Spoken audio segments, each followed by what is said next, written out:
You can see the Twin Towers. And I'm speaking about more than 20 years ago that I was there. And I looked to the Twin Towers and I saw them crumbling, destroyed, fire. I was so afraid. I felt it in every cell of my body. I made a movement like this, I can't believe it. It touched me enormous. In the evening I phoned to my soulmate and I said, what I've seen is awfully. I cannot understand with my mind. I feel very strong, it will happen. I don't know when, I don't know why, but it will happen. Then something strange happened, because Marijke was driving, she always drives. And it was about 3 o'clock French time, quarter before 9 o'clock in New York. About, if I remember it good. We were driving and I suddenly said, Marijke, can you change a little bit the wireless, the radio? Because I feel very, very strongly there is something happening with a very big impact. We heard the radio at the same moment and we heard about the great attack on the Twin Towers. I learned a lot of things. I met a yogi who taught me the secrets of the Bhagavad Gita and gave me a manuscript. He had seen me in a dream before that I should come to India, and I visited also Tibetan monasteries because I feel a very strong relationship with the Tibetan people. I like them so much. Beautiful people. They are honest, open, non-violence, because you know the whole world is full of violence. The teacher said, you have to bring your message to the people. Go. For me, it was the beginning for making steps to acting.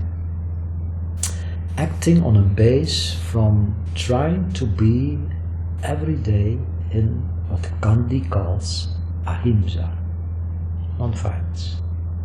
Because what I understand in my discovery in the secret lodges, like Skull and Bones, I read in the period from them the protocols. I read a lot about the hidden forces on the background behind the Council on Foreign Relations, the United Nations, the European Community, and then suddenly you understand the whole plate. You understand everything. And then you understand on a deeper level that the forces behind the scenes are more deeper than people are thinking. It's a struggle from real evil forces against the light. So this is Bill Ryan here from Project Avalon, and I have the great privilege of being here with my friend Marcel Messing, and the date is the 13th of March 2010, and many of you watching this video now, Marcel will be an unfamiliar name, and without any further ado, Marcel, because this video is all about you, it's all about your work, it's all about your wisdom, your experience, your perception, and your message. And I invite you to say hello to thousands of people here. Tell us what it is that you'd like this opportunity to say to all the people who are waking up around the world right now. I learned very young, when I was a young boy, that the world is not what I felt in my heart. I felt very strong a relationship between human beings, animals, trees, plants, the planet. And as a young boy, I looked to the stars. Sometimes I thought, what is that, the stars? Perhaps we are coming from the stars. It was very young in my soul that the planet is not everything. There is more between heaven and hell, like Shakespeare said, and we can see. So I made a lot of discoveries, and I had a strong feeling that every person I saw on the world was feeling like myself, was looking like myself, was hearing like myself. And then I discovered it was not so. So in that period, when you are a young boy, you are a little bit isolated, a little bit lonely. It's not for being a victim, but it is a sensibility in you. And one day I decided very strong, or the people around me is crazy, or I'm crazy. I decided that I'm not crazy. I don't like to say people around me is crazy. That's without respect.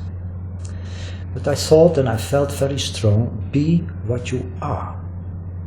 Go the road you have to go. Don't do things which other people is longing from you. Be honest to yourself. Be honest to the living beings around you.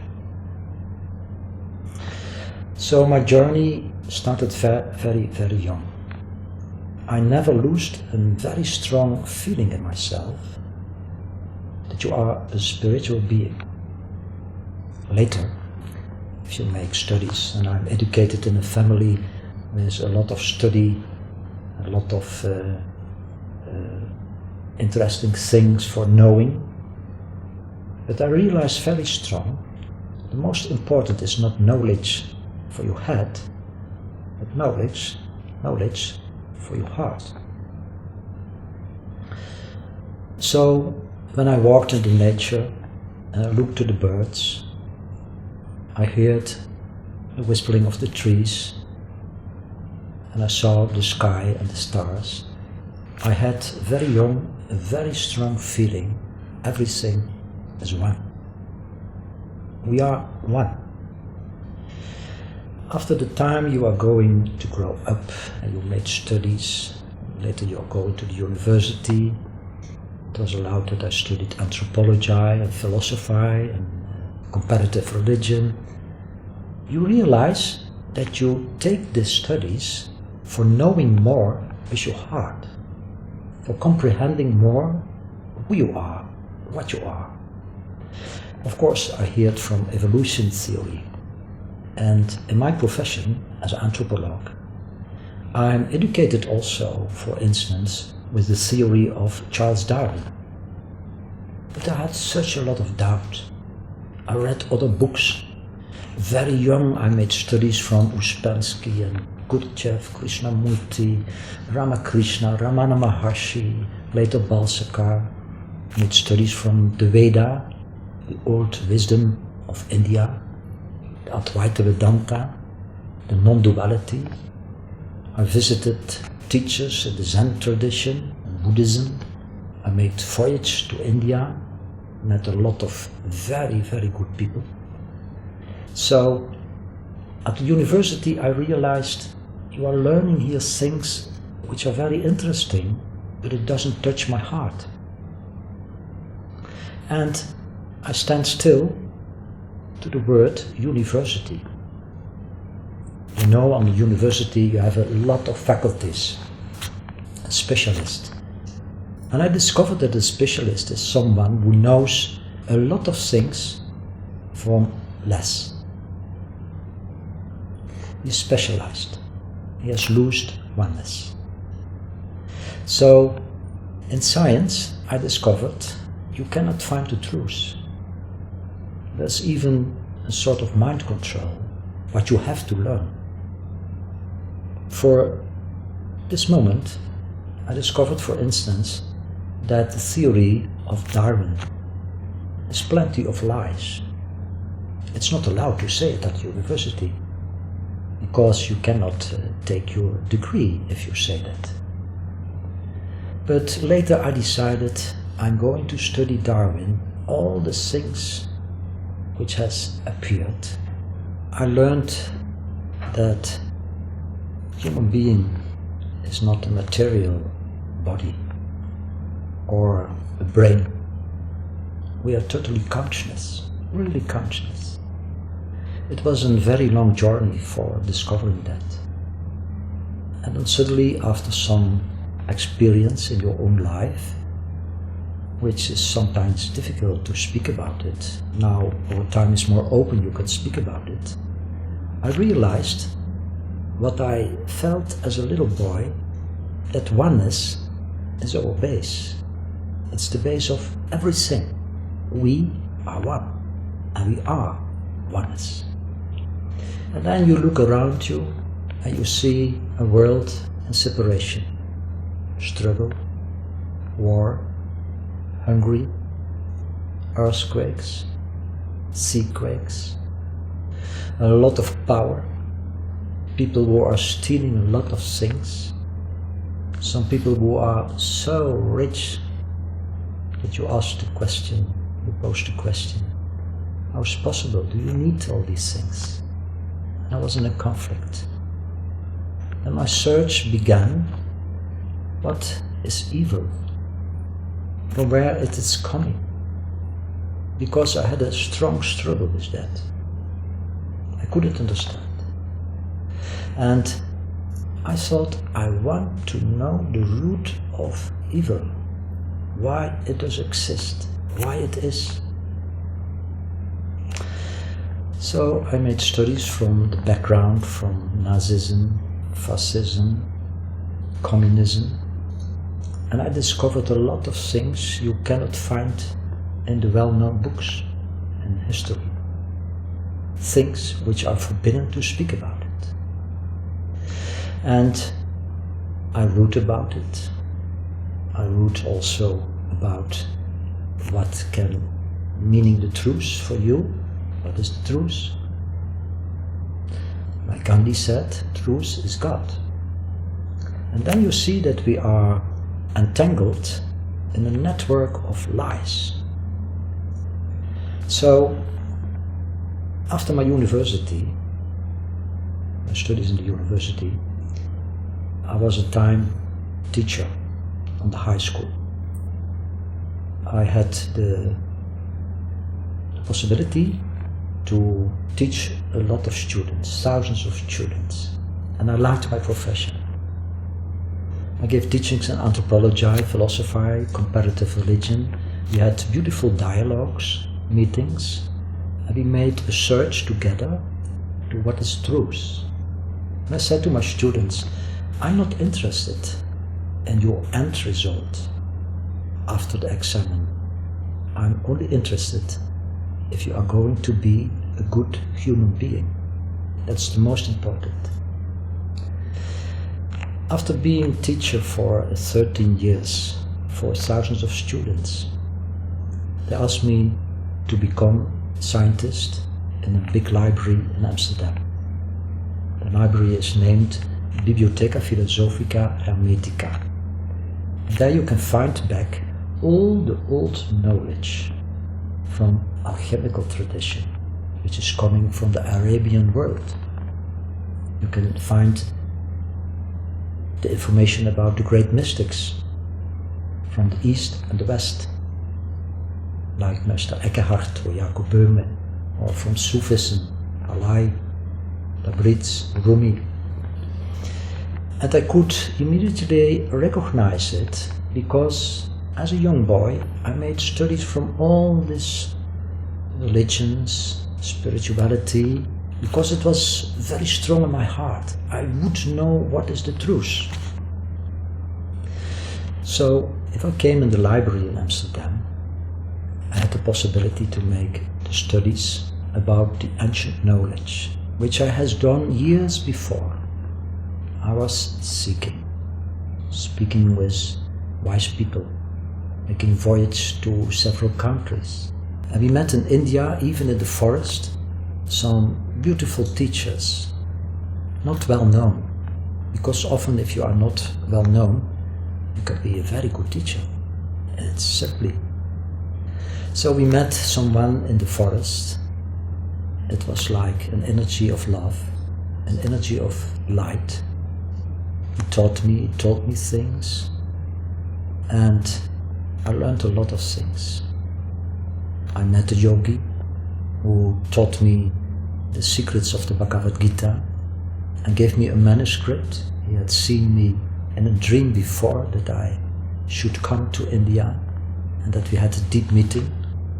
So, for instance, in that country, in my journey, in my discovery, I learned a lot of the treasures of India. And I visited also Tibetan monasteries because I feel a very strong relationship with the Tibetan people. I like them so much.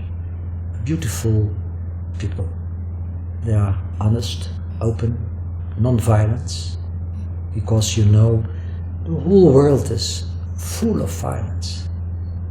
Big problem in me, that you like to act with the opinion, never use violence. And then you see a lot of violence around you. And then I met Rinpoches, beautiful teachers, precious teachers, that's the name, Rinpoche. And they taught us.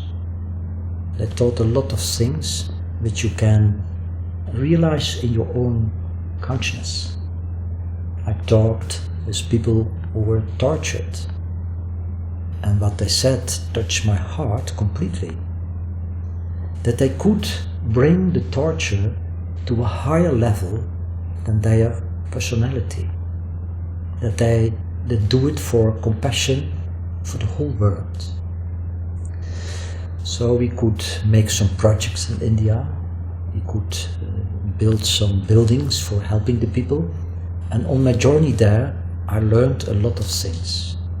I learned what are mantras, what is Om Mani Padme Hum, that it is not only a word, but a vibration, a force. I learned what is Om, that it is also a force, and that you have to be in correspondence of the universe. If you want to speak about the Om, the word, you can find back also in the Gospel of John. In the beginning is the word. So that means a force of vibration which is bringing harmony, which is harmony, the base of the universe. So my journey was not only theory, it was also praxis. And if I came years later in the library in Amsterdam, then I was continuing the journey. Life gave me a lot of chances, a lot of possibilities. And I felt very strong, what I heard also in the forest in India. The teacher said, you have to bring your message to the people. Go. When we were in the plane, after leaving India, he died. And I realized very, very strong what he has sowed in my heart. Tell the people the truth and use stories for comprehending, for making it easier to understand. After 4 years being in the library in Amsterdam, something very strange happened.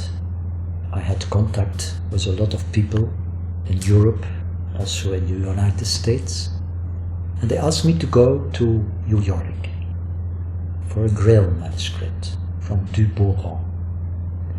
My colleague and me went to New York, and after looking and seeing and studying the manuscript from the Grail, from Du Bourgon, the Grail is a very important symbol in the Western culture, like you can see in Chrétien du Troyes, or the history of Wolfgang von Eschenbach.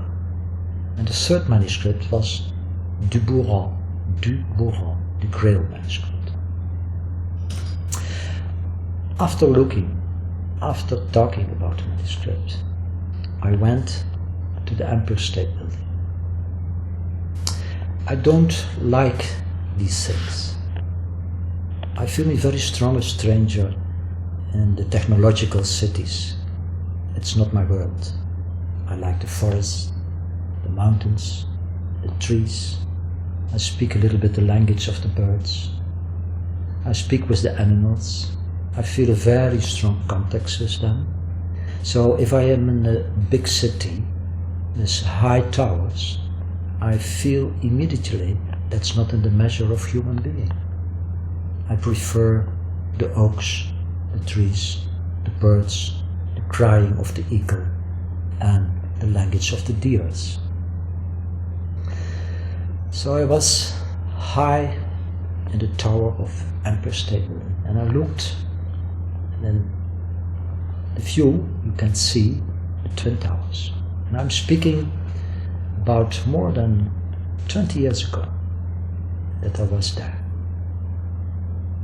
And I looked to the Twin Towers, and I saw them crumbling, destroyed, fire. I was so afraid. I felt it in every cell of my body. I made a movement like this, I can't believe it. It touched me enormous. In the evening I phoned to my soulmate and I said, what I've seen is awfully. I cannot understand with my mind. I feel very strong, it will happen. I don't know when, I don't know why, but it will happen. After that, it went out of my system of conscience. And after the four and a half year working in the library in the Gnostic tradition, where you can really understand the beautiful manuscript from the Divina Commedia from Dante, the original, the manuscript, with the designs of Botticelli, where you can make studies in the real Grail manuscripts. Even that famous writers came to our library, like Eco, for writing his book on the rose, because all the manuscripts are there. And suddenly I had a strong feeling, it's very bizarre, from also loneliness. You have everything around you, all the knowledge. Is that what you have to do? In that period I gave a lot of lessons, teaching, really for thousands of people. I made voyages to Poland, and some of my books are published. And I taught in Warsaw, in Gdansk, and other places. And we had wonderful meetings there. I went to other countries for talking about the essence of life. That we are here on this planet for doing what the Eastern people is saying, our dharma, our inner duty. Every person on this earth is having a dharma, a task. And if you forget this task, then it is a lost life. It's very pity then. So I felt very strong that what I taught was good. It was good. It was in the flow, it was in the stream. But that knowledge is having also a frontier. And after about 15 years teaching, I had a strong feeling I've now to go to a place in silence. Don't speak too much. Meditation, contemplation, walking, being in the forest. The mountains greetings with the namaste. Speaking with the serpents, they have also a language. Speaking with the eagle. It was a wonderful period. We lived about 11 years, Marijke, my soulmate, and me, in the mountains. But in my background was always the problem of evil.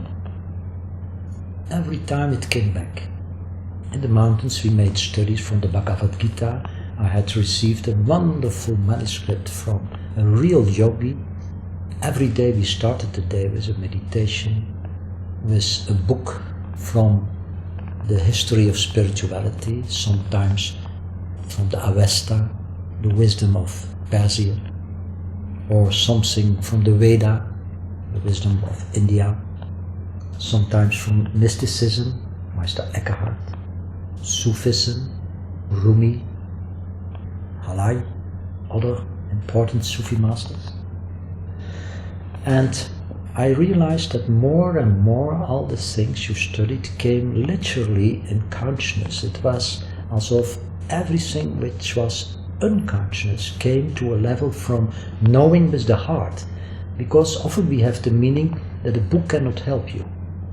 A book can help you, a good book, a spiritual book, but with a frontier. That is a time that you have to put down your books and then let it go. And it was in that period that I let it go more and more.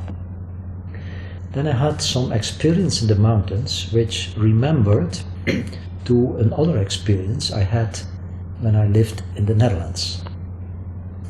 That I one day looked to a little lake. I was sitting and I only looked to a flower on the lake. And suddenly I was disappeared. It's a very curious experience, and even if you talk about experience, you know now it's wrong, because you cannot talk about the experience. So what I am telling, in essence, is a lie. That I cannot use another way to tell something what was in the experience. Everything is love. Everything is light. Everything is perfect. And it takes 10 days in my physical body to ground the experience. Happily, I had not teachings at this period. I felt it very strong in my body. Even I felt so strong, if you want, and at the same time it's not you who says it. You can leave your body and you are away. But something kept me down in my body. My heart was beaming enormous. And I felt in the same situation, I don't need a medicine. It's not a question of health, it's an other phenomenal happening in your body. At that time, I wrote in 10 days the book Forest of Initiation. It's in the background of India that I've written it, and the person who plays a role in it, Jayana, it's something about my own life. It was the teacher in the forest who said, you have more to speak about your own experience so people can understand, because I didn't dare it, I didn't do it. In my experience it was something you keep it for you alone and for a little group of friends. So after some period I dared to speak about it. And when we were in the mountains, suddenly I got a deeper experience, but not positive. It was so anxious. You were thrown down in what you can call later the abyss. It's not having a fundament. It doesn't stop. And again, the beaming of the heart. And it was happening in the night, especially in the night. I stand up and I went to walk outside the forest for moving. And after that, it became in rest in my body. And there was the restoration of the contact with everything what is. In that 11 years that we lived in the mountains, we made little excursions with a little group of people. Normally 25 was the limit. And then we visit the caves in the south of France, the high mountains. And for instance, with a little group, we went to the top of a mountain, and then I asked the people, please be in silence. If you go upstairs, try to say nothing. It takes a lot of energy, and it's better to hear what nature is telling to you. On the top of the mountain, I often tried to teach, not in the sense that it was prepared. So let it happen. It was a beautiful time that we were in circles sitting on the top of mountains. We listened to all the voices of the nature, because nature is speaking every day. Because we are so noisy, we lose every contact with the voices of nature. If you really listen to a tree, you hear his voice. If you really listen to the whispering of the leaves from a tree, you hear a message. It's not so strange that in the past people had oracles which were based on the leaves in the trees, because they could hear the language from the wind, like the Indian people say it. The Indians often say, you Western people, you have lost everything because your cities are so noisy. You don't hear the voices of our streams. You cannot live in a city in which is no silence. So 11 years we made little excursions. We visit grottos, caves.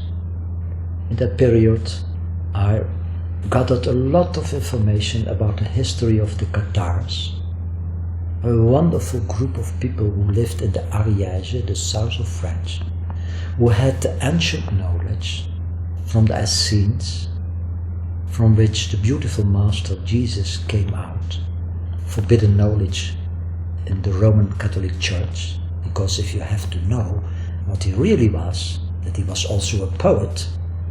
If you read in the Essene Gospels, you meet a poet from the level of Rumi and Tabriz and other ones. No, we have crucified, for instance, Jesus twice by churches, organizations, and we have lost his poetical language. I rediscovered that in this period. Also the sources from the Essenes that came on my way. I made studies from that. I saw the sharp and deep, profound relationship with the Cathares. We visited very profound, under the earth, caves in which were initiations in the past.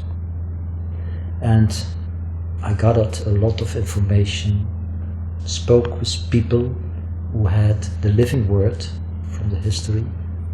So they say it from mouth to ear.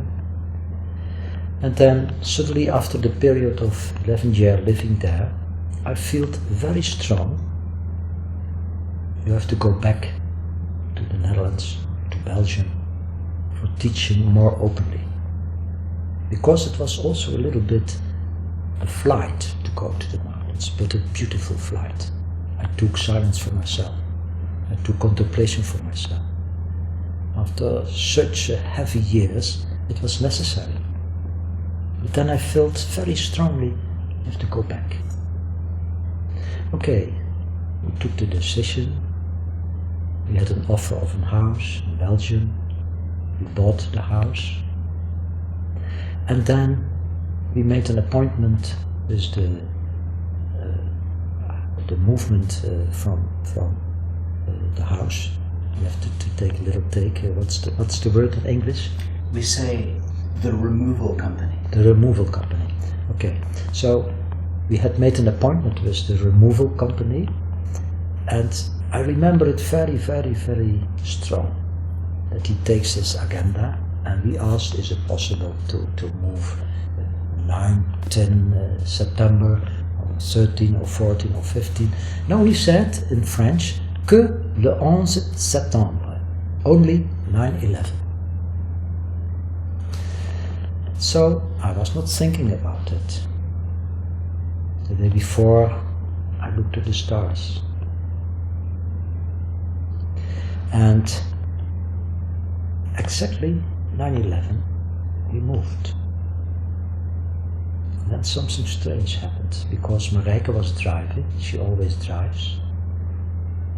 And it was about 3 o'clock French time, quarter before 9 o'clock in New York, about, if I remember it good. We were driving, and I suddenly said, Marijke, can you change a little bit the wireless, the radio? Because I feel very, very strongly there is something happening with a very big impact. We heard the radio at the same moment, and we heard about the great attack on the Twin Towers. And I was completely diffused. Marijke said, you are so pale. And I knew, with the remembrance from New York, the Twin Towers. This is the point of a great revolution on the whole Earth, on the whole planet, even in our solar system. I had not the sources, I had not the information, but I had already the appointment of my first lectures with the title, The Big Revolution on Our Planet. And if I can take the risk of interrupting this beautiful introduction that you're giving to your life and your work and your philosophy, that revolution was also a personal revolution for yourself, wasn't it? Because it sort of made the connection between yourself as a student of spiritual matters, to the fact that your dharma was to take action on planet Earth with your feet on the ground. Is that correct? Would that be a fair summary? Absolutely correct. Because in the past, I was more a person who contemplate, meditate, gave a lot of teachings in the absolutely consciousness that you yourself have to learn also every day. You must not make yourself bigger than you are. So you are a student and you teach. But I felt very strong after my journey, after my search to the cause of evil, that it was evil. I had the absolutely consciousness, this is manipulated. This is manipulated. What we see on the television some days later, and they repeat it and repeat it and repeat it and repeat it. Why they repeat it? For put it down in your consciousness that you are anxious. It was the start of the war of terror. The war on terror I described in one of my books, Will We Awake? I never would have written a book like that if I didn't realize it's not a political war. It seems a political war because there were a lot of signs. The first terrorism, the first collapse of economical factors. But we don't realize that all we see outside is the projection of the inside, of consciousness, which is not totally awake. So then I suddenly understand what are the forces behind the scene. That's very strange. My first reaction was not angry, but compassion. I cannot say that it was every day. Sometimes I was not in harmony, that I thought how people can do this. It's so cruel, so gruesome. And you know more than most people is looking on the television and what the press is writing. It was also a second discovering that the media are manipulated enormous. And they know it. They know. They don't tell the truth. For me, it was the beginning for making steps to acting. Acting on a base from trying to be every day in what Gandhi calls ahimsa, non-violence. Because what I understand in my discovery, in the secret lodges, like Skull and Bones, I read in the period from then the protocols. I read a lot about the hidden forces on the background behind the Council on Foreign Relations, the United Nations, the European community, and then suddenly you understand the whole plate. You understand everything. And then you understand on a deeper level that the forces behind the scenes are more deeper than people are thinking. It's a struggle from real evil forces against the light. You can find it in every tradition. If you take the Quran, you find something more about the devil. The devil is nothing more than the evil. Devil is the evil. You can find information in the Persian information, spirituality sources. Zoroaster has informed us about Ahriman, the force of evil, against Ormuzd, the force of light. You can find it in the sutras of the Buddha, when he talks about Mara, the bad spirit, which is a big force in the universe even. Of course, I had made studies also from the fallen angels, from Lucifer. And most people are thinking that's only a story. And churches are learning there were fallen angels. In that period I made studies from the clay tablets, in English translation. From the book of Enoch, that means in Hebraic language, the initiated one. Because he was not dying in the normal way. He was taken away from the earth in a way that you could say it seems like a spacecraft who has taken him away. And you can find a lot of sources in these hidden books, like the Jubilees, the hidden book of Noah, the book of Enoch, that in the past and also now there were a lot of contacts between extraterrestrial people and the earth. By the way, I feel very strongly that perhaps this year or next year the disclosure will be completely, that everyone is going to know what is the hidden history of the real extraterrestrial. Because Hollywood is manipulating that, science is manipulating that, they are mocking on you if you think about these things. But for me it was very clear that our history is also manipulated and enclosed by a lot of lies, which goes back to the history of the so-called fallen angels.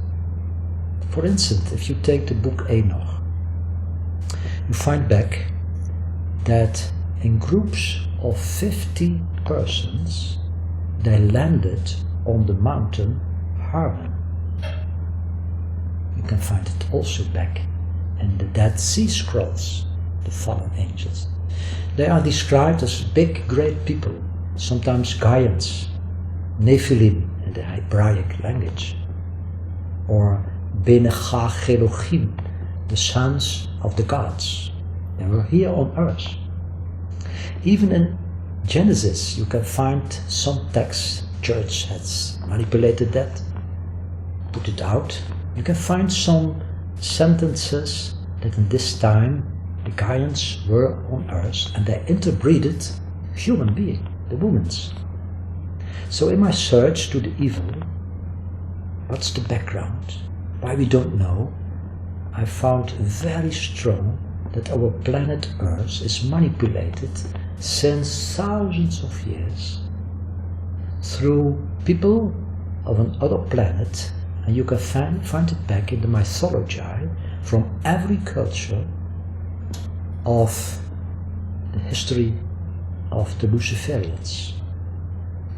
If the history is saying that Lucifer tries to put higher his throne than the one, then the original text is speaking about his Merkaba, his light body, his radiation. That means in the universe there is a possibility, it's not obligate, it's a possibility that living beings, on which sort of level they are living, have the possibility to act against oneness. That's the beginning of separation. So if these evil forces, which in essence are unknowing, because if you really don't live in ignorance, but in knowing, in gnosis, you don't do that. So even these people who came here on earth have to learn a lot of things. But they had a strong longing to possess our planet, to possess the solar system. That's the Star Wars in the mythology. You can find it everywhere, a lot of traces. It's forbidden knowledge, because if you go understand, and you go understand the roots of evil, it's for a lot of people dangerous. So Marcel, what's your understanding of how you connect this very big picture together here? Because a little earlier you were talking about the shock and the wake-up call that you had, and of course thousands of other people had on the morning of 9/11, and immediately after realizing that there was something badly wrong here. It wasn't the war on terror, it was the war against the citizens of the planet. And now you're talking about the ancient roots which have been recorded in many different cultures of visits from extraterrestrials. Many people refer to them as giants. Now, I don't want to put words into your mouth here, but how does this all fit together? What's the connection between those ancient times and the modern times? What is the secret knowledge, and what is it that what's the core of the lie that we're being told?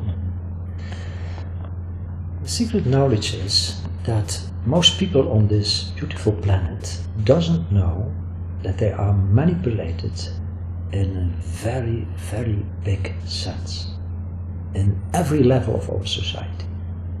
And if I speak about the giants or Nephilim, you can find also beautiful text in the texts of Nag Hammadi, where they have found beautiful text in the neighborhood of Cairo. Nag Hammadi, it means also the place of the wise serpents. Nagas means serpents. You have two sorts. You have the serpents, the reptilians, who are very evil, and you have the Nagas, the developed, higher educated people from other planets and love, who give wisdom, who learn compassion, who learn real civilization. So, for instance, there is a gospel from Philip in the text of Nag Hammadi, and there you find some rules, some sentences about the archonte. And archont means in Greek archontoi, the rulers, And you can find there back that the rulers are very long time on our planet Earth, and that they tried and try to enslave the whole planet. So it means even in the old texts of Christian sources, forbidden knowledge of course, you can find about it a lot of information. How did they do it? And it was also a shock in me, because I recognized in that time everything. How did they do it? Okay, we have to understand that what we call the Nephilim, or Archontoi, or Giants, or in the Sumerian language Anunnaki, they who came from above to our Earth. You can find it back on the clay tablet number 7, Enuma Elish. How did they do it? First of all, they interbreeded human being. They damaged the DNA code. That means that we are not in the possibility in our beautiful body to develop total consciousness in relationship to the consciousness of the universe and the love which we call God. So we were very slowly enslaved, and we thought that it is normal.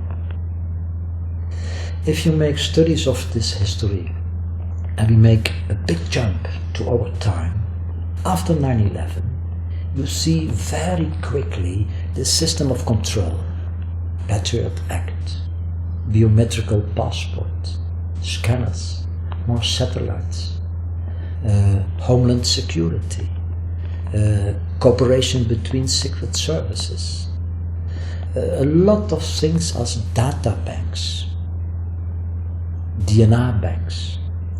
And not everyone is comprehending what is the force behind it, like the sources of Nag Hammadi is describing, that these Archontoi, these Anunnaki, these serpents of evil, try to enslave the people here on the planet. So they use methods. The first of all is fear. Why? If you are in fear, everything in your harmonical system changes. We need our chakras, wheels of light. We need our system of hormones. For being in the just atmosphere in your body, you need a healthy system in your body. So fear is their most strongest weapon. And why? Most people don't know that these forces don't live only in physical sense. If they create, for instance, kinship, what is later kingship, the royalty blood, and the kings are the rulers in the name of the gods. They are the intermediary between the gods and what they call the serfs, the subjects. You have to know that this is another bloodline. If you're really a good king or queen, like the Emperor Ashoka in India, a famous emperor, who had first killed a lot of people, and after that he realized, when he read the sources of Buddhism, what he has done. After that he threw away everything which was not human. He protected the animals, he protected the trees, he wanted peace in his country. But a lot of kings, please, I don't judge, I'm not against, because even the people who often do things which we think it's wrong or not good are always our brothers and sisters. You never know what we have done in lives before. We are not always holy persons. People like it to be a holy person, but you can only understand history of development of the matter and consciousness if you are honest to yourself. So they use the fear because in the invisible level they are also living what you can call the astral level. If one of them dies, they have methods, magical methods, ritual methods, that they arrive what the Tibetan people is calling an bardo, a special for them. They only can keep their power here on this planet. What I'm telling now is very important, because you don't read it in a lot of books. I've never read it. If they want to keep their power, they need some special juice. Which juice? Blood. If you read the book of Goethe, Faust, then there is a passage in Goethe's Faust that Faust has to sign a contract with the evil. And then he takes his feather and he wants to sign. Then the evil says, no, don't sign with your feather. You have to sign with blood. Why? Goethe was an initiated person. If Goethe is saying, auf Deutsch, Blut ist ein ganz besonderes Saft. That means in English, blood is a special juice. There is some force in it with these gods, which are not in love, need for keeping in life their subtle bodies. So they can longer rule, archontoi means rulers, in the invisible atmosphere, and they can take contacts in the secret lodges which have contacts with them. So if people ask how is it possible that there is such a lot of war, it was my question like a little boy, my journey, and I tell you only a little bit of my journey.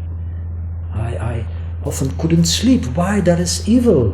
Why? Why we are not in love? Why we are not in compassion?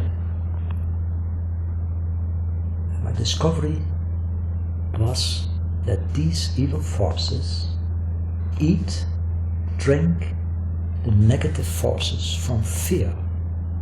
So if you read the book from Homerus, the Odyssey, then you can read texts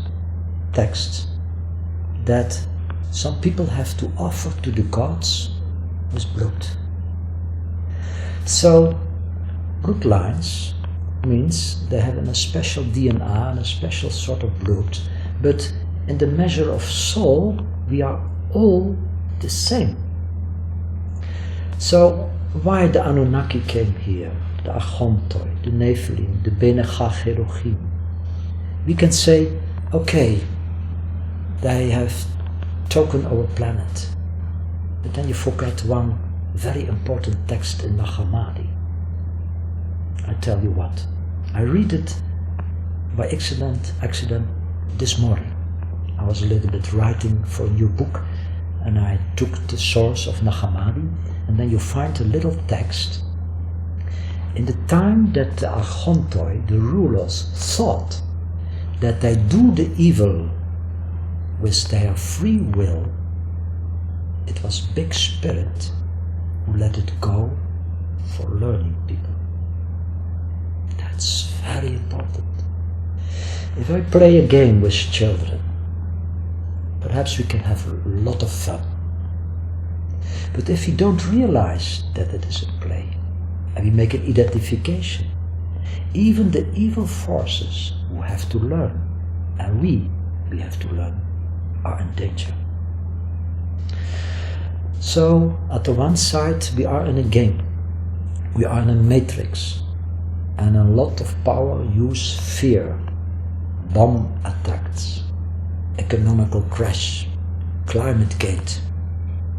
It exists, of course. Climate is changing very, very quickly, and I feel very, very strong that most people is not prepared for the biggest changes in the whole evolution of human being, and that we have also to give attention to our brothers, the animals, the trees, because we always think I feel very strong that we have to realize stories like the parable of the lost son and lost daughter. For me, it's a beautiful story. I've written it in one of my books, The Sower. This parable is not from 2000 years ago. It's our history. Because the story is saying very simply, we left our palace of light and love. So that means we came also down to this planet. We came here with an aim for learning, for exercise and compassion. Because most people think, okay, you are total consciousness, we are everything. That's right. As I can feel it a little bit, after the experience I told you a little bit, and I know what I told is not complete and not right, it's only words. But there is more. The knowledge we can understand on this beautiful planet, we can transform in wisdom. So it's also the discovery of God, and we are the hands and the eyes and the voices of this oneness, can learn in its own wisdom. That's very difficult for people to believe that and to understand. It seems some heresy, because we have a very dogmatical opinion about what is. For instance, if we take a beautiful text, what is called a logion in the Gospel of Thomas, the pupils are asking to the Master, please explain us what's the Father. And you have to know, if Christ is speaking about the Father, he speaks in the same time about the Mother. And then he says, the Father-Mother is rest and movement, silence and word. So, if the universe is in material form, that's moving. That means matter. But the essence in matter, everywhere, without any exception, is always consciousness. So what we see is the body. What we are is consciousness. And in this beautiful creation, we can make the experience, what is exactly separation? What does it mean?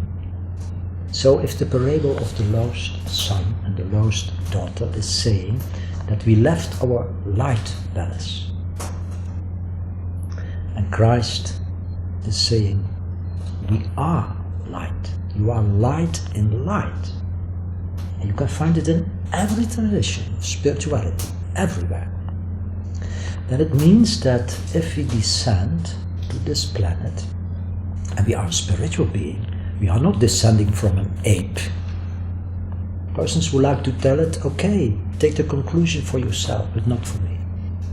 If you want to believe that you are the descendant of an ape, it's for you, not for me.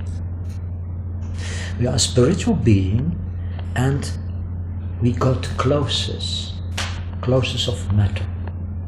In the parable it means you lost your light body. That's what the Tibetan people calls rainbow or diamantical body, or the Egyptian tradition Merkaba. And when you came on this earth, you started with eating other food, heavy food. The parable is speaking about swine food.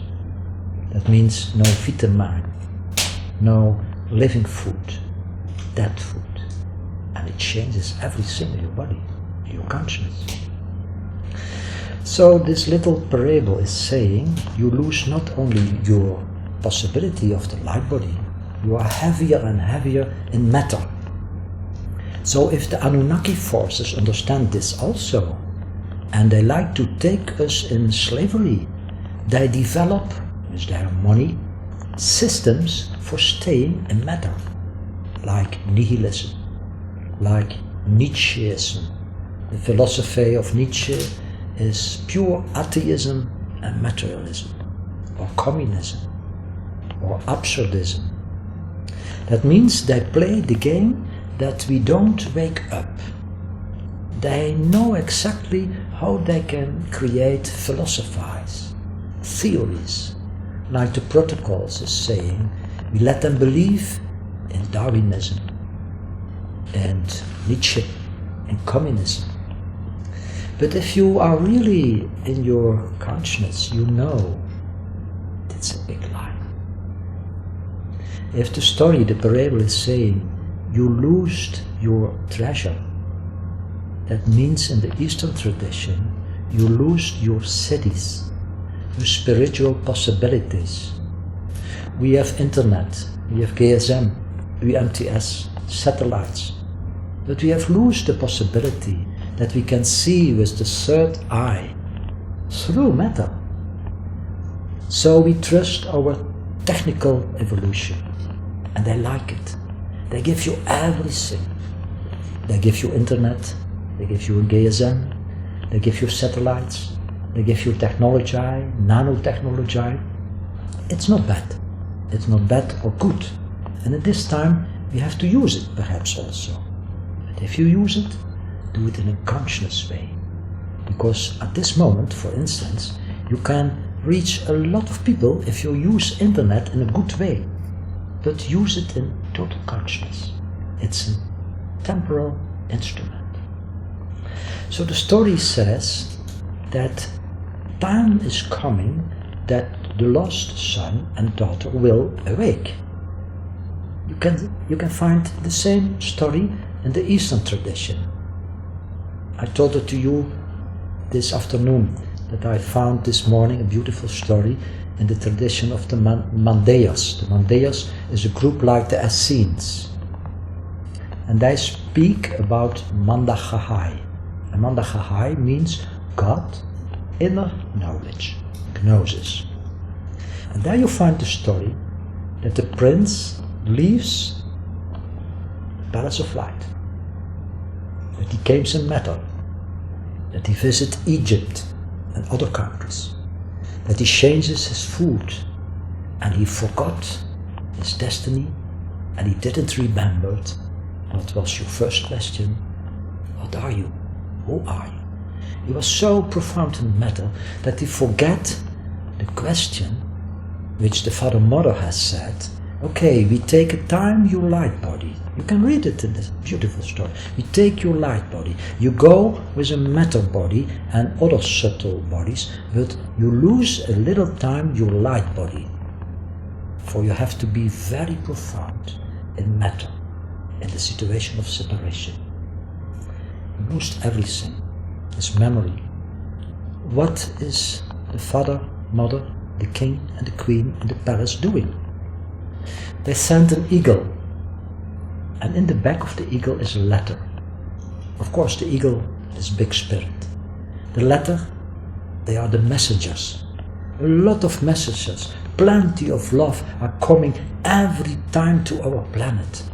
The Buddhas, the Krishnas, Christ, the Mohammeds, other teachers.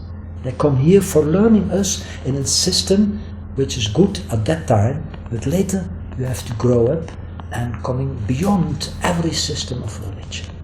Because, remember, you are a spiritual being, not a member of a group, not a Catholic, not a Hindu, not a Buddhist, not an Islamist. You are free, spiritual being. So the letter says, in the back of the eagle, please come home. Please come home. It's enough. It's enough. And then the story tells how the prince is coming awake. And then he received again his light body. And then he comes home, and the other brother, like the parable of the lost son, that is his real archetype, his real consciousness, is in total peace. What was the discovery? The movement of God. So you have rest and movement, silence and word. The movement of God, in which is total consciousness, is a little time separated and doesn't know who, what he is, but always there are signals in the beautiful universe to wake up, to call up. Please, wake up. I told you also this afternoon a little story I like very much from the Maya tradition. It's very popular at this moment, 2012. I think a lot of things they are telling are completely right. But people don't always understand what they really are saying. Because a lot of people are thinking 2012, that's the end of everything. No, that's wrong. The big changes, so biggest and there are coming a lot of them. Please don't stand in fear. You have to comprehend, because the other forces try to bring fear. We have to comprehend that it is a normal cycle. And the Mayas, for instance, are learning that there is a strong energy coming now to the earth from the Pleiades, and we know with the scientific sources that is the photon belt. That's an energy so tremendous strong, you can even in the night, if you are on your bed and you are in total rest, you can feel this strong energy enormous in your body. This is changing our DNA, which is manipulated by the forces we called Anunnaki, Nephilim, Archontoi. This light, which is coming exactly when an old period has finished, and we are now in the passage of Pisces, the fish period to Aquarian period. That's about 26,000 years, and a lot of gates on the Earth, in the solar system, are going open. And they know it, the evil forces. They know that a lot of gates are going open now, and they know that 2012 is the point of changing, that we are in a total other constellation from our solar system to the heart, Hunapka, say the Mayan people, of our Milky Way. It's a changement enormous. I feel it very strong also in my body that every day more and more, every week more and more, the Earth has started the big changes. Earthquakes more and more, extreme weather patterns, sometimes manipulated by the evil forces. But the most important is that in this period we have to cooperate. We have not to be in fear, because the evil forces are learning us also something. That if we are going in separation, then we are slaves. If we are going to cooperate, if we are going in our strengths, in our spiritual strengths, that we can have compassion because they are also our brothers and sisters, that we can have forgiveness, that we even can try to be in love. How difficult it is, because sometimes very gruesome things are happening, very gruesome. They are offering every day so much of blood and wars and children and animals. For instance, if religions are killing animals for their gods, they don't know that there doesn't exist any God in the universe who likes that you kill, that you slaughter an animal for giving him blood. But there are Anunnaki forces who like the blood of animals. So all the great teachers learned, don't kill animals. And they did it for two reasons.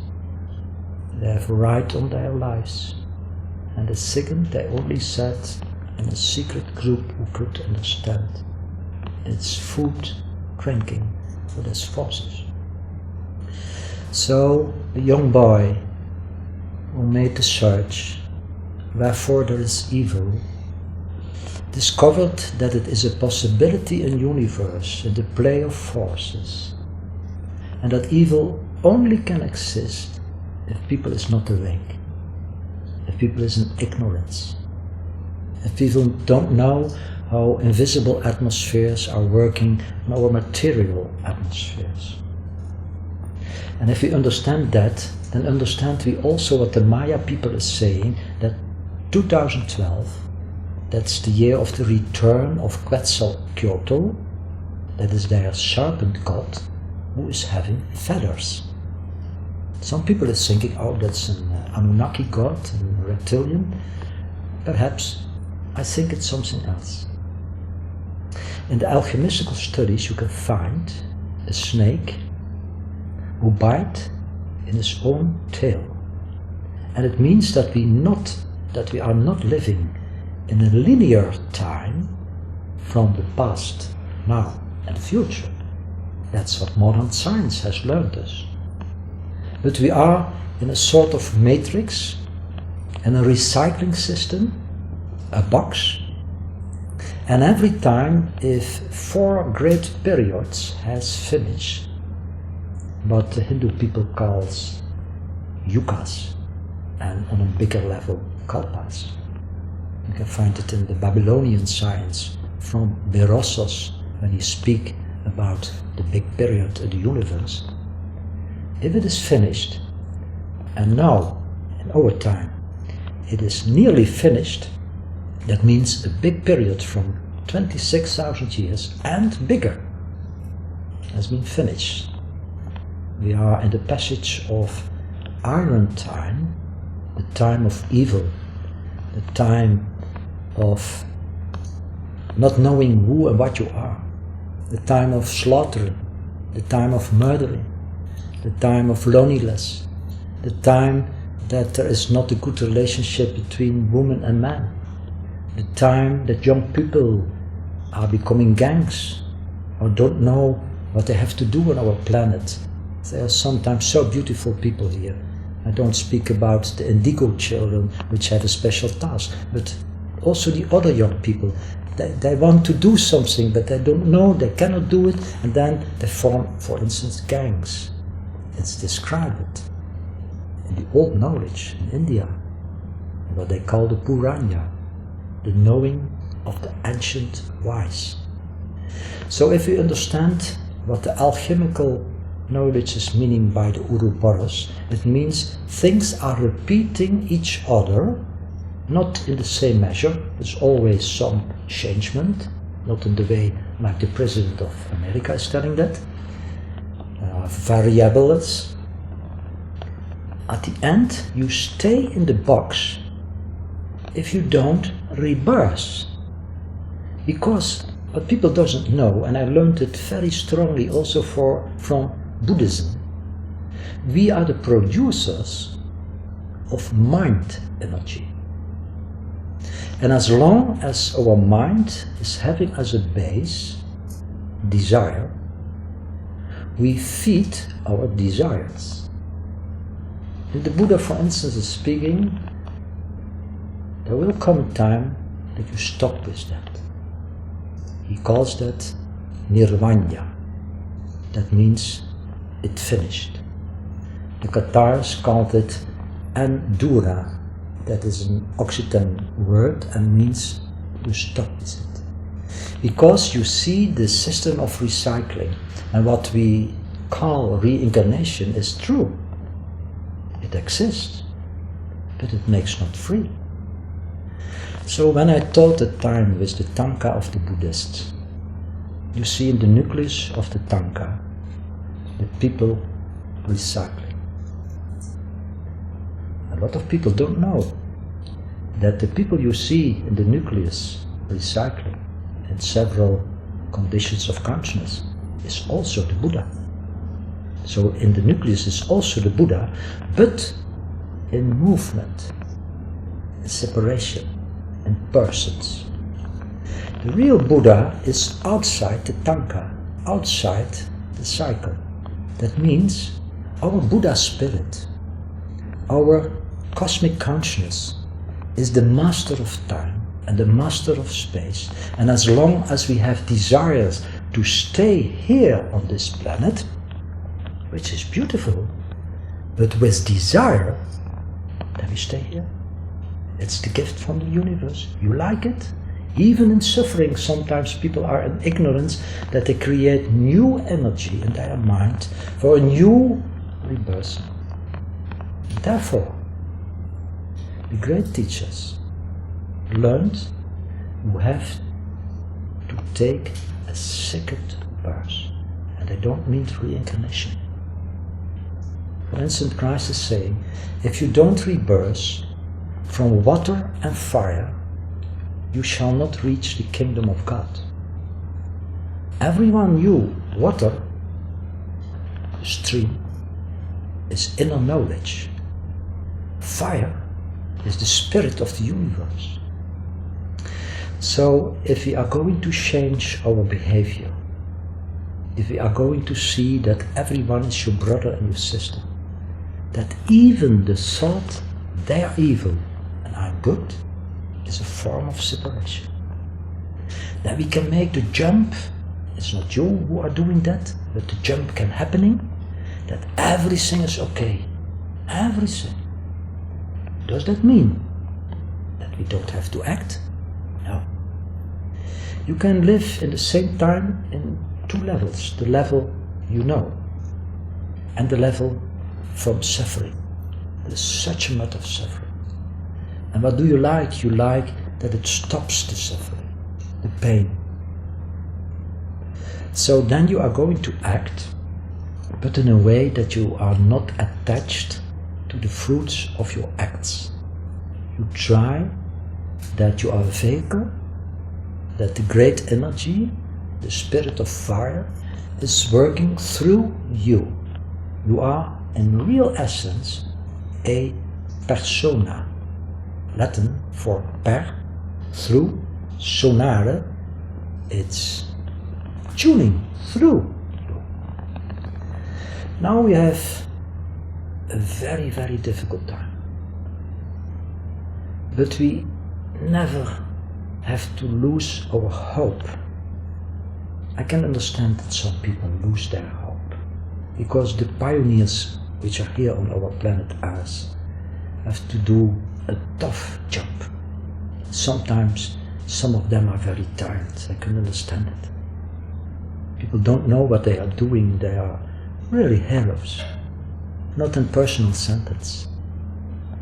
But never, I say, lose your hope, because at the bottom of the box of Pandora is always the hope.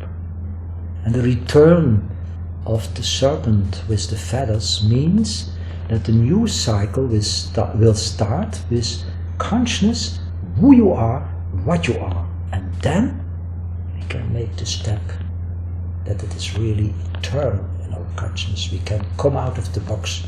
We see the matrix, we see the forces, we see what are the Anunnaki, the Nephilim, the Achontoi, and even we understand the beautiful text from the Nag Hammadi source.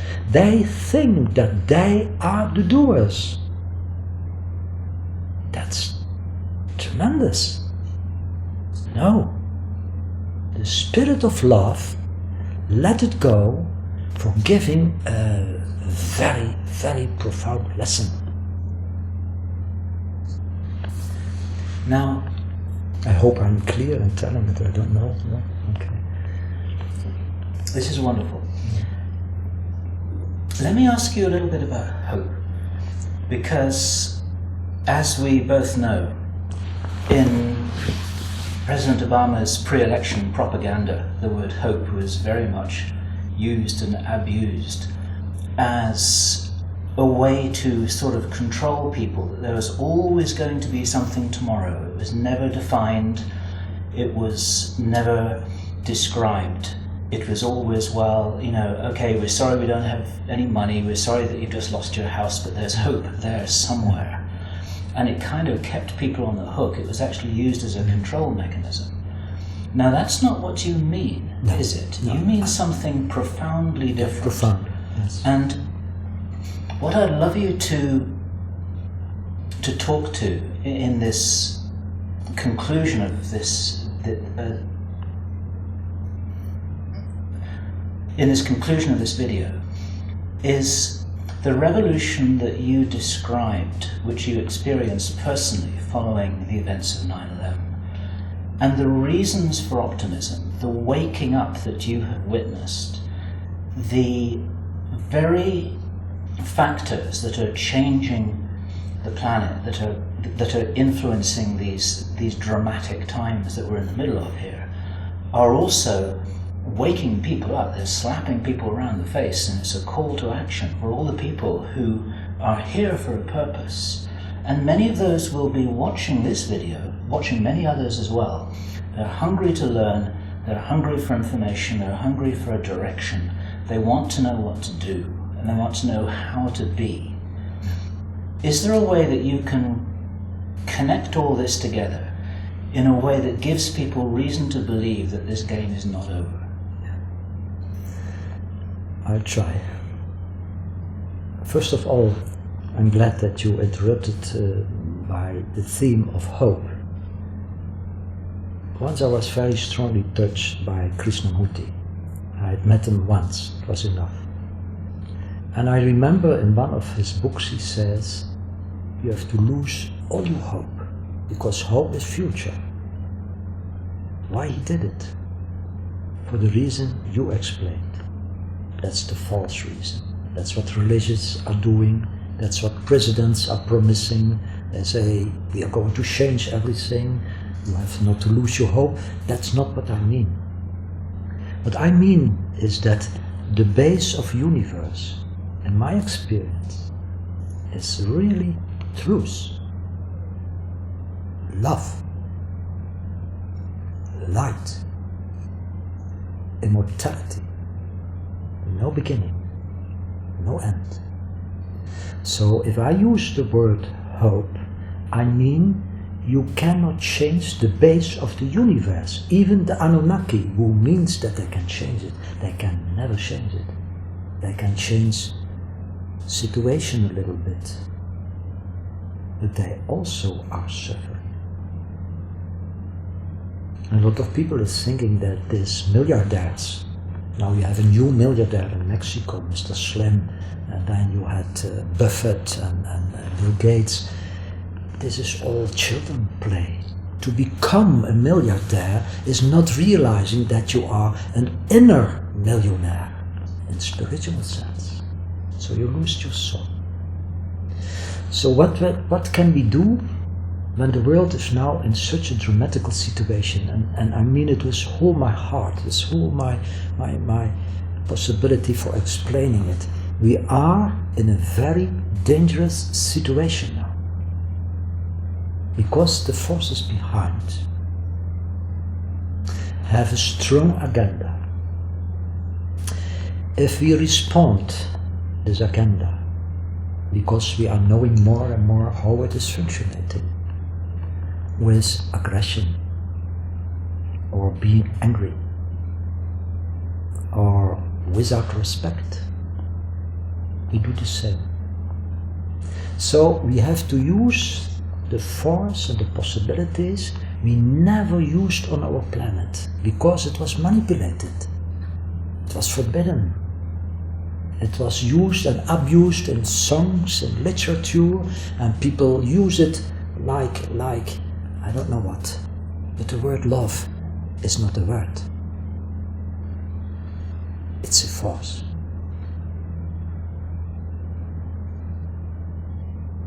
It's the base of the universe. So what we can do is going to the inside, in the same time contemplating, meditating, and acting.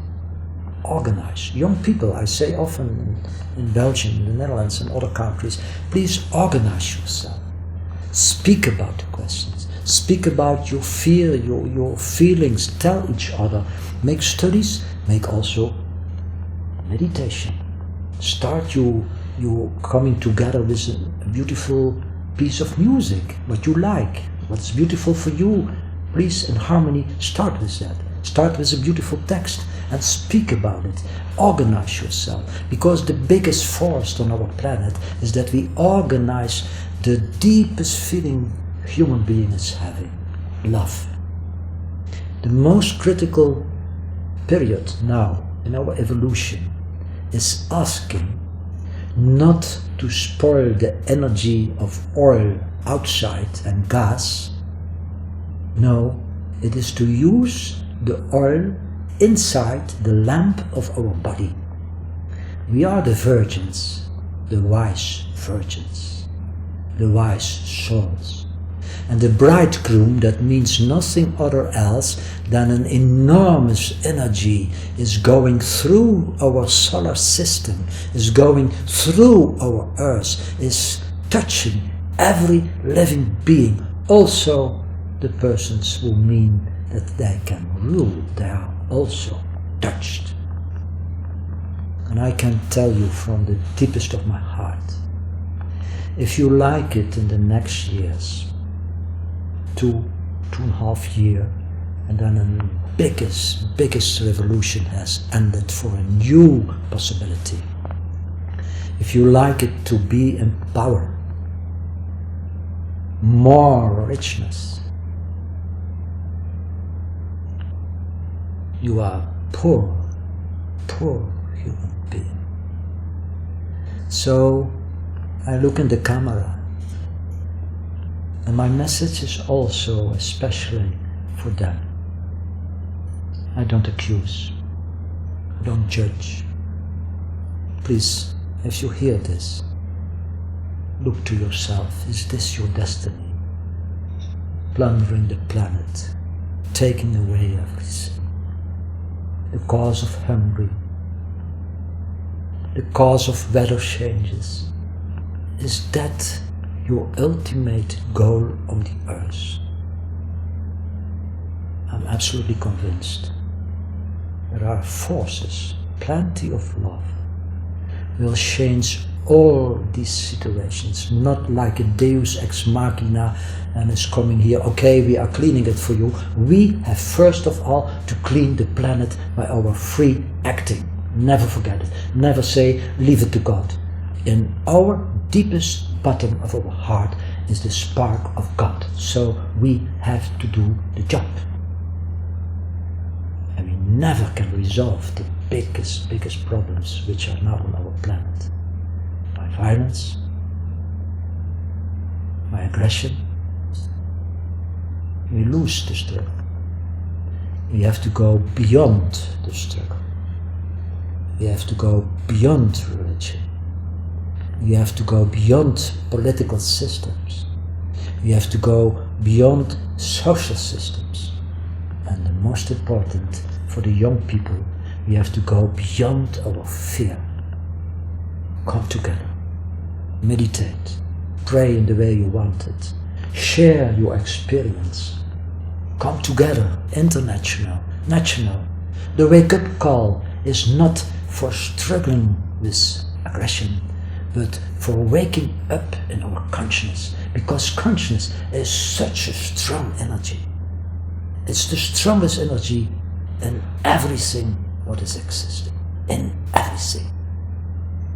So, back to the hope, because it is the base of life. Not in the sentence from tomorrow it's coming your happiness. No, happiness is just now possible if we are going to awake. We are not separated bodies. We are not descendants of the ape. We are not persons catched up in matter. All these crazy theories, if you are really having a little bit intelligence, you throw it away. You are dead. Dead in the sentence of T-H-A-T, that means in Sanskrit language, you are consciousness, totally, in love, in light. So at the end of our journey, and we are coming now in a situation of a certain end, all the factors of karmic patterns are coming together very quickly. In our individual life, in our family life, in our countries. You see it on the level of the leaders of the politics. How many leaders are really servants of the people? If you lead the people, you have to serve, like the word minister means servant. Everything, I feel it so strongly, will change the coming 2.5 years, that please, everyone who hears this, take the chance to change. Even the persons who think, I can grasp the planet. You even cannot grasp your body. You are not your body. You cannot keep your life. You are a particle, a beautiful particle in the wholeness body which we call universe, and through which is going every moment, day and night, in every cycle, the force of consciousness. So, what can we do?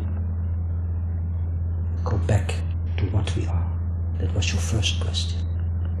In my life it was a journey and is a journey. And I discovered a lot of things. And I decided to act. And at the same time to meditate. To write my books. To publish my books. With only one aim. You are always a vehicle. A messenger. So...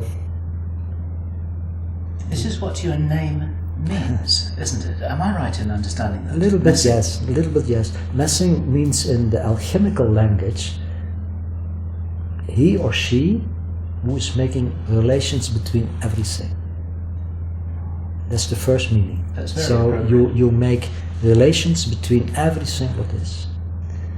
And sometimes people don't know what is in a name. A name is not nothing. If the stories from the creation is always telling that a name or a number is very important, you have also to stay a little moment in silence, not just mean your name.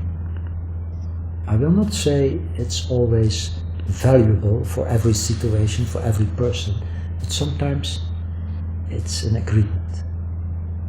So I feel I have to do.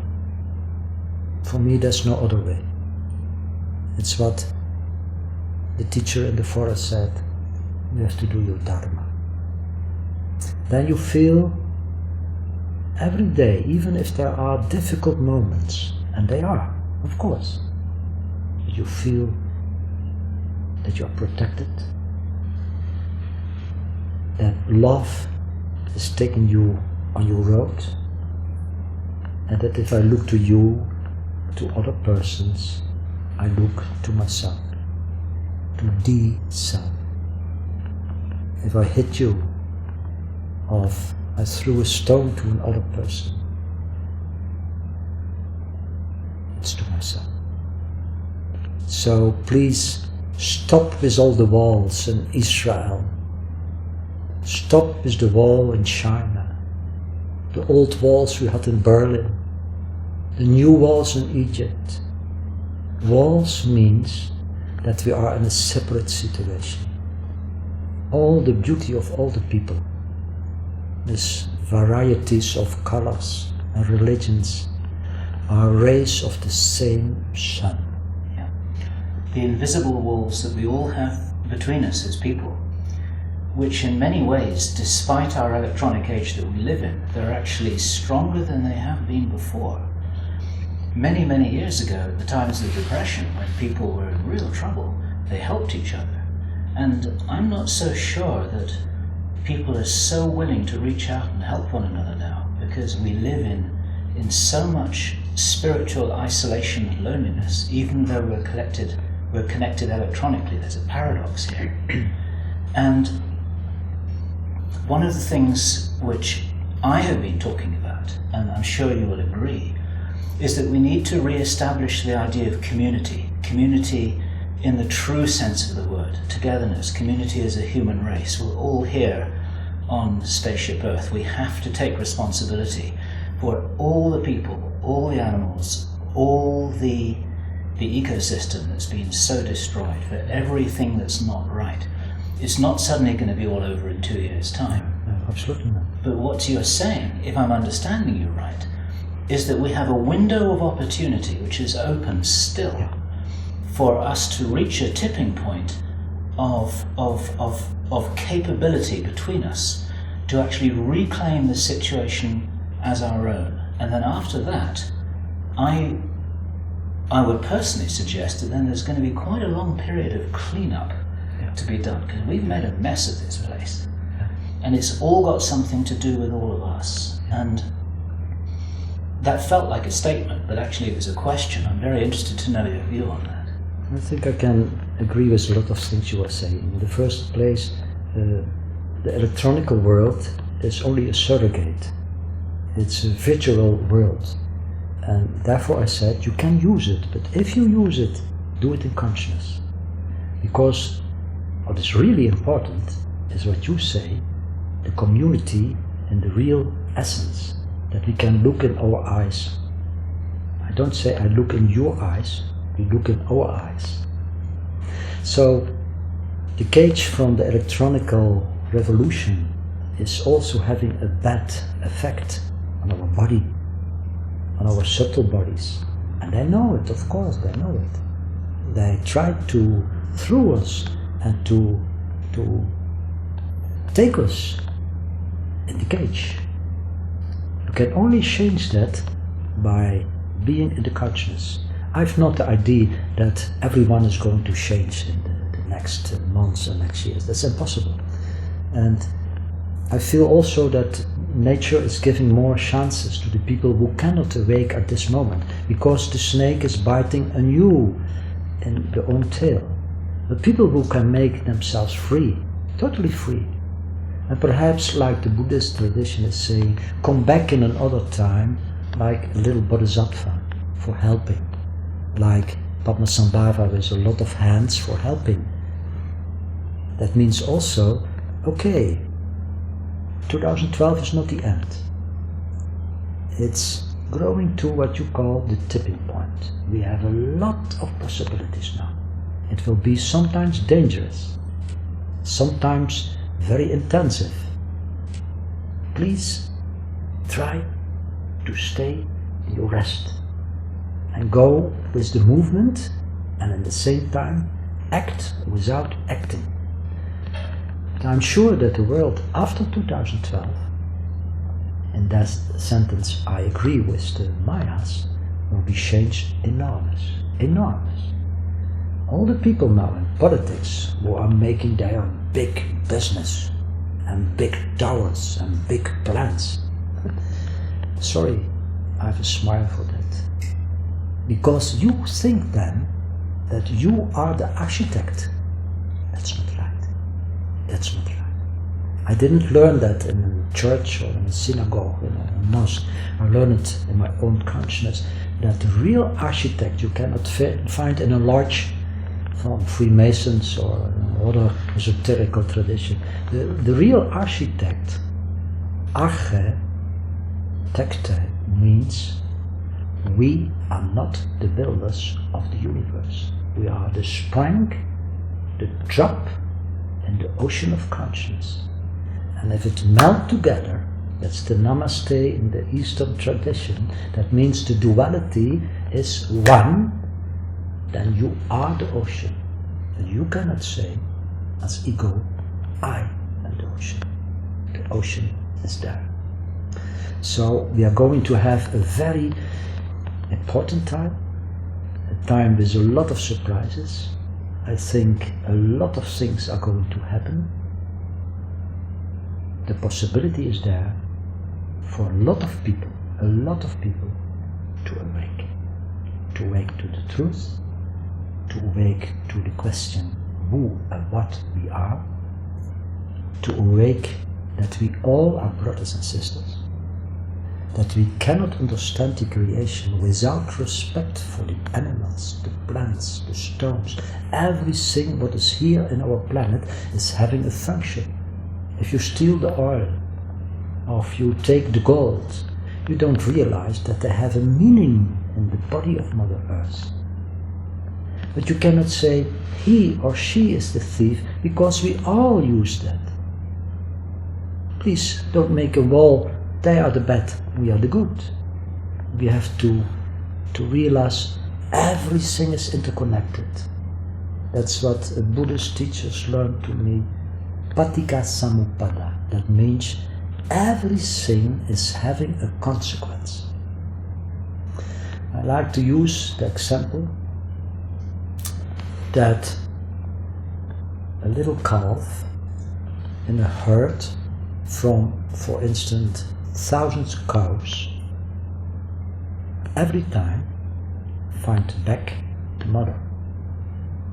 So also the deeds find back the actor. What you sow, in that sentence you reap.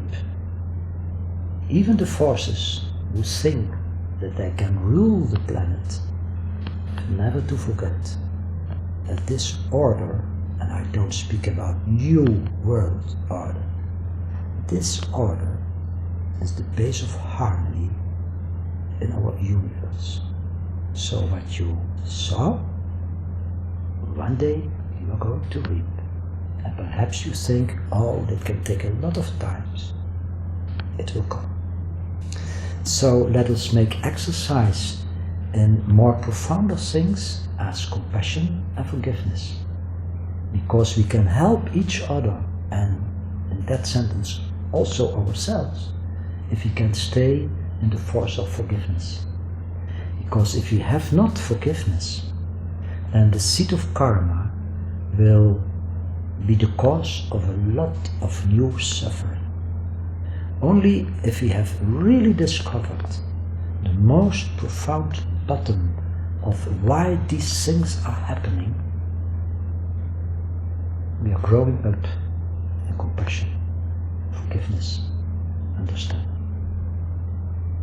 So that's a little bit not my message, but the message in what I feel the most important period of human evolution. Please stop with making your own big project. Listen to the voices of Mother Earth. Listen to the voices of our solar system.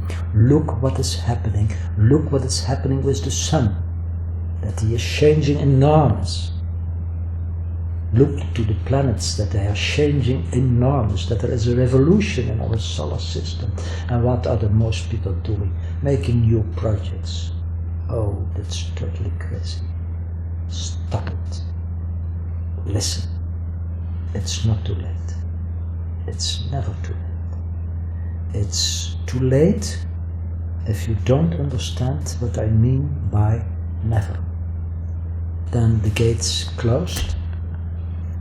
Like you can read in the hidden gospel of Maria from Magdalena. She was one of the most wise women. She was made to a whore by the churches, but she was a high educated, initiated woman. And in one of the scriptures from her, the Pistis Sophia, you find a beautiful text. Please, in the end time, because that's the time that everything in karmic pattern will going to come to an end, go through the gate of light, because you never know when the gate will be closed. Take the chance. It's an adventure, a big possibility for stopping suffering. Marcel Messing, thank you so much. These are wonderful words. We're going to get this transcribed and translated. Many more people in the English language and in many other languages need to hear what it is that you have learned through your life. And I know that you're a vessel.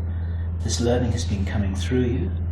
You're a spokesperson for the truth, and you stand in that function with thousands of other people who are all communicating as much as they can the truth that they feel they are understanding. This is becoming clearer to us all every day. And thank you so much for your part in that. You're playing a very, very important role. I only can say thank you, my brother.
you.